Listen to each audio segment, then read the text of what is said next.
আউযুবিল্লাহি মিনাশ শাইতানির রাজিম বিসমিল্লাহির রহমানির রহিম। মানে দিন শেষে যে আপনি ফকির, এটার পার্ট 2 আপনার সামনে আমি আজকে উপস্থাপন করতেছি। আজকের বিষয় হচ্ছে দিন শেষে আপনি ফকির। আল্লাহ দিন শেষে আপনাকে ফকির হিসাবে উপস্থাপন করে এবং আপনি নিজে এক সময় বাধ্য হন যে কারো দ্বারস্থ হতে, যে আপনি একজন ফকির, এবং এক সময় আপনি স্বীকারও করে ফেলেন যে আপনি একজন ফকির।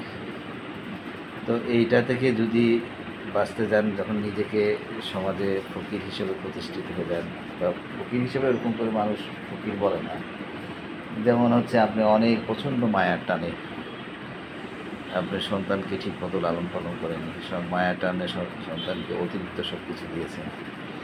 একসময় আপনার সন্তান হচ্ছে উচ্চশিক্ষিত হয়ে দেশের বাইরে চলে গেছে, আপনার অনেক সম্পত্তি, আপনি কিন্তু ঘরের মধ্যে একা।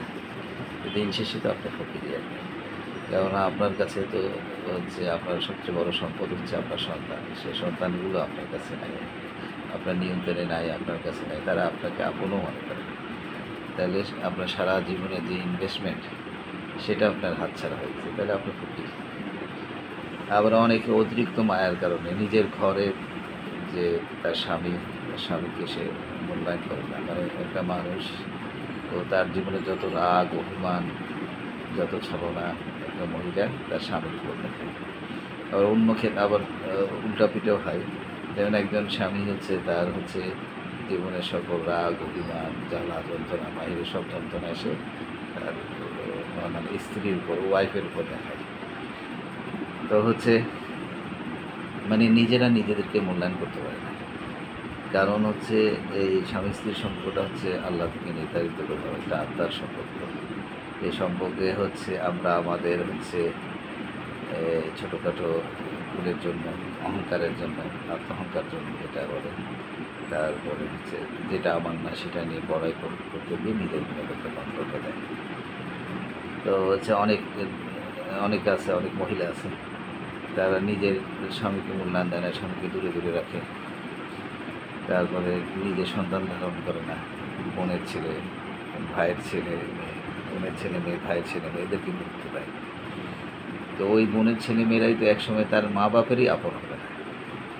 তো আপনার কীভাবে আপন? তো আপনি যেহেতু একখানে গুণা করে আসতেছেন যে আপনি আপনার স্বামীর হক আদায় করতেছেন না, আপনার নিজের যে সন্তান দুনিয়াতে আসার কথা, তাকে আপনি আসতে দিচ্ছেন না, বাধা দিচ্ছেন না। আপনার অভিমান, অহংকার, তারপর আপনার ইগো, তারপর আপনার পিছনে শয়তান লেগে আছে, ২৪ ধরনের একটা জিন আপনার পিছনে লেগে আছে। এইসব কারণে আপনি কী করছেন, আপনার স্বামীকে হচ্ছে অবমূল্যায়ন করতেছেন, স্বামীকে ডিভোর্স দেওয়ার জন্য নোটিশ দিতেছেন, নোটিশ দেওয়ার ভয় দিতেছেন, এবং সংসার করবে তাকে সোজা করবে। অথচ মানুষকে ভয় দেখায়, কষ্ট দিয়ে কিন্তু মানুষকে নিজের কথা না জানে, ভালোবাসা দেওয়া না যায়। তো আপনি একখানে গুণা করবেন আর এখানে হচ্ছে নেকি কামাবেন, হবে না। তো ব্যালেন্স হয়ে যাবে, তখন দিন শেষে কিন্তু আপনি ফকির আর কি। তো আপনার যেখানে গুরুত্ব, যেখানে আপনার সওয়াব বেশি, স্বামীর সংসারে আপনার সওয়াব বেশি, স্বামীর দায়িত্ব পালন করা আপনার সওয়াব বেশি, এখানে আপনার আর হচ্ছে মানে আখেরাতের হচ্ছে আপনাকে পরীক্ষা ক্ষেত্রে আসছে যে আপনি একজন স্ত্রী মানুষ, আপনি একসময় শিশু ছিলেন, একসময় হচ্ছে কিশোরী হলেন, একসময় হচ্ছে যুবতী হলেন, একসময় হচ্ছে একজনের স্ত্রী হলেন আপনি। তো এগুলো হচ্ছে প্রকৃতির বিধান, আর আল্লাহর হচ্ছে বিধান আর কি। প্রকৃতি হচ্ছে আল্লাহর বাইরে না, আল্লাহর নিয়মের মধ্যে প্রকৃতি। তো আল্লাহর বিধান অনুযায়ী হচ্ছে আপনি একসময় একজনের বউ হলেন, এটা আপনার দায়িত্ব। তো আপনি এই দায়িত্ব অবহেলা করে আরেকজন যে দায়িত্ব পালন করছে, আরেকজনের সংসারে গিয়ে আপনি পোদ্দারি করেন, ওদের ছেলে মেয়েদেরকে যতই ভালোবাসেন, তারা তো আল্লাহ তো আর যদি নারাজ থাকে, তাহলে ওই সন্তানগুলো তো তার বাপ মায়ের আপন হবে না, আর আপনার আপন হওয়া তো দূরের কথা। শুধু শুধু সময় নষ্ট না করে নিজের ঘরে আসেন, নিজের সন্তানকে পালন করেন, নিজের সন্তান নেন, সন্তান পালন করেন, স্বামীকে যত্ন নেন, স্বামীর ভালোবাসা নেন, এখানে সওয়াব আছে। আপনারা স্বামী স্ত্রী যখন দুজনকে ভালোবাসবেন, একসাথে থাকবেন, তো আল্লাহর অনেক নিয়ামত আপনাদের প্রকাশিত হবে। তো আমরা হচ্ছে ছোটোখাটো ভুলের কারণে, জেনার কারণে কিন্তু ধরেন কারো চেহারা খুব সুন্দর, মনে করে যে আমার স্ত্রী শ্যামলা, আমি আরও 3টা-4টা প্রেম করতে পারবো। তো এগুলো হচ্ছে আসলে এই চামড়া, এই চেহারা, যাদেরই সুন্দর চেহারা আছে, তো যাদের এই সুন্দর চেহারা আছে তারা কী করে সুন্দর ফিগার আছে, তারা মনে করে যে অনেকগুলো প্রেম করলে হবে। তো আসলে ওখানে গিয়ে জেনা করে ফেলে। পরে হলে আল্লাহ হচ্ছে আল্লাহর নিয়ামতের মধ্যে একটা, যে আপনাকে সুন্দর চেহারা, তারপরে আপনার সুন্দর কথাবার্তা, সুন্দর স্বাস্থ্য, এটাও আল্লাহর নিয়ামতের মধ্যে একটা। এখন আল্লাহ এগুলো কেড়ে নেয়। অনেক আমি আমার বন্ধু-বান্ধবকে দেখছি, তাদের চেহারা কুৎসিত হয়ে গেছে, চোখে কালো হয়ে গেছে, মুখে একটা টিউমার হয়েছে, মাথার চুল খালি হয়ে গেছে। তারপরে হচ্ছে বিভৎস একটার পর একটা সিগারেট টানতেছে গুনার কারণে, জেনার কারণে। তো এগুলা থেকে হচ্ছে ফিরে আসেন, এগুলো থেকে ফিরে এসে মাপ চান আল্লাহর কাছে। যার কাছে ফিরে আসলে কখনো কেউ আপনাকে কুৎসিত বলবে না, কেউ আপনাকে হচ্ছে ফকির বলবে না, কেউ আপনাকে হচ্ছে অপরাধী বলবে না, কেউ আপনাকে হচ্ছে লুচ্চা লাফাঙ্গা বলবে না, কেউ আপনাকে হচ্ছে পরধর্মী হচ্ছে আত্মসাৎকারী বলবে না, কেউ আপনাকে হচ্ছে নিঃসন্তান বলবে না, কেউ আপনাকে হচ্ছে অপরের হক হচ্ছে হচ্ছে যারা ভক্ষণ করে ফেলে আর কি, অপরের হক নষ্ট করা যারা করে তাদের অপরের হক নষ্টকারী হিসেবে আপনাকে চিহ্নিত করবে না। যার কাছে সেই মহান রব্বুল আলামিন নিকটবর্তী হয়ে যান আর কি। তার কাছে সাহায্য চান, তার তার অনুগ্রহের মধ্যে থাকেন, তার গোলামি করেন আর কি। হযরত মুহাম্মদ সাল্লাম, হযরত মুহাম্মদ সাল্লাল্লাহু আলাইহি ওয়াসাল্লাম এবং তার বংশধররা যেভাবে বলছে যে আল্লাহর গোলামি করতে, সেভাবে গোলামি করেন। তাহলে দেখবেন আল্লাহ খুশি থাকলে আপনার হচ্ছে স্ত্রী, স্বামী, আপনি মেয়ে করে আপনার স্বামী, পুরুষ হলে আপনার স্ত্রী, সন্তান, সবগুলো আপনার কাছে থাকবে। সব আপনার যে সম্পদগুলো আপনি অর্জন করছেন সেগুলো আপনার কাছে থাকবে। আপনার ছেলে মেয়ে উচ্চশিক্ষিত হয়ে দেশের বাইরে থেকে যাবে। আপনি হচ্ছে গুলশান বনিতে অনেক আছে, ঢাকা যে অভিজাত এলাকা গুলশান বনি বলা যাবে, যেসব এখন গুলশান বনি থেকেও অনেক জায়গায় বাড়ি ধারা, তারপরে রামপুরা, এখানেও অভিজাত লোকরা বসবাস করে। এখানে অনেকের আছে, অনেক মন্ত্রীরাও বসবাস করে, মোহাম্মদপুরে করে। তো ওই যে যেসব অভিজাত এলাকায় দেখবেন যে তাদের পিতামাতার একটা বড় বাসার মধ্যে আছে, ছেলেমেয়েরা খোঁজ নেয় না, বিদেশে উচ্চশিক্ষা থেকে চলে গেছে।